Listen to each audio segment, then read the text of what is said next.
బ్రహ్మనాయుడు అన్న ఆయన చేసిన పాపం ఏంది? ఆయన గుడికి బయలుదేరినాడు.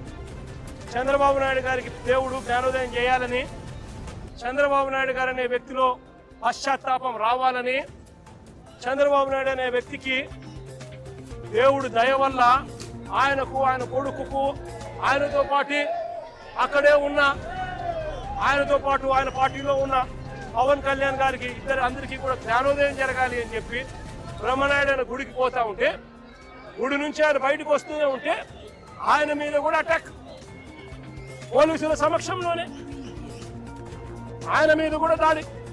బ్రహ్మనాయుడు అన్న ఆయన చేసిన పాపం ఏంది? ఆయన గుడికి బయలుదేరినాడు.